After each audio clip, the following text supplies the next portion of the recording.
I'm Finn Cook, fighting out of Brooks Gym. I've had 20 amateur fights, 4 professional, and I'm 2 and 2 as a pro. Fighting for 8 years now, been training for 11. Long old time, whole childhood, all Thai boxing. What got you into Muay Thai? Weren't no good at football. Thai boxing gym was round the corner, so Mum just took me down there and the rest is history. As soon as I kicked pads, hit the pads, I thought, this is me for the rest. Foreseeable future, Thai boxing. I loved football, but then, well, the football level went up and mine didn't, so just went to another sport. I've always loved sports, so I thought, might as well give this a go, and well, here we are, 11 years later. Small, skinny, not very confident, sort of normal sort of thing, and then as soon as I started Thai boxing, turned into a different person. So it's giving you that confidence? Oh yeah, give me a new lease on life. It was great. Well, still is great. Love it.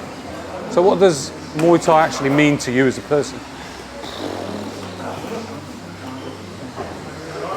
It's just the one thing I love the most in this life, honestly. It's just nothing has ever come close to the feeling of getting my hand raised in a fight, or even just staying down and training, coaching people.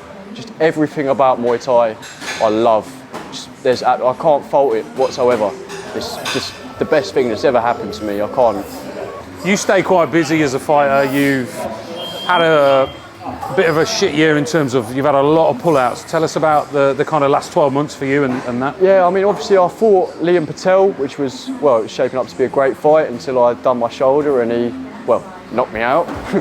But apart from that, I was well up for fighting absolutely anybody put in front of me, to be honest. I was boom, boom, boom. I was on it. I just wanted to keep fighting. But unfortunately, because I went down in weight, the amount of matches I got went down significantly, and the quality of the matches, I kept on having to go down to Pro-Am, which obviously I don't want to do because I love my elbows.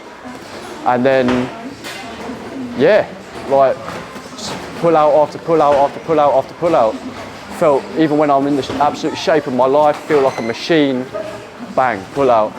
Start again, bang, pull out. It's just, I just want to fight. That's all I want to do. I just want to fight as much as possible. How do you deal with that mentally, doing so many camps and yet still you didn't get that fight?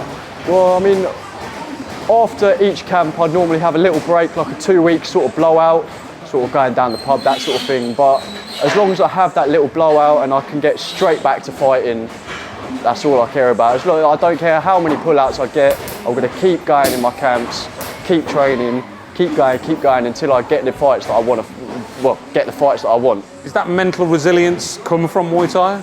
I definitely think so, yeah. I think there's not many sports like Muay Thai that you have to be as tough and resilient mentally and physically. So I think it's the hardest sport in the world, honestly. I think. It's the first Leapfrog fight night.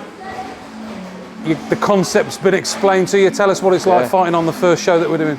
I think it's a great, so far it's just been a great experience. I think you've looked after us really well. Obviously doing promo and all this stuff, better than 99.9% of other shows, especially the ones I've been on anyway. It's going to be great. Especially being right close to home, Luton, the hometown. We're going to have a load of people coming. We're going to take the roof off. It's going to be good. It's going to be some night. It's going to be really good, mate. I can't wait. The good news is you matched against Brandon Chilon. Yeah. Fighting out of Minotaur's gym. Very well respected opponent. Oh yeah. You know he's reliable. You know he ain't going to pull out unless something disastrous happens. Yeah. Bang up for this fight, yeah? Yeah. Oh man, it's going to be a great fight. I can't wait. Obviously, I've trained with Brandon before, sparred with him. I have a lot of time for him and all the Minotaur boys. They all know I've got a lot of respect for them. But at the end of the day, business is business, and I think he's going to think the same. I think we're both going to just absolutely have a wicked tear up. I think it's going to be great. I think it's going to be a real crowd pleaser. If you had Brandon in front of you right now and you got a message for him, what would it be? I'd say, I think you know what time it is. I know what time it is. We both know it's going to be a heavy fight. We're both going to take each other to the trenches. But at the end of the day, it's all respect. That's all I can say. It's going to be good. It's going going to be really good.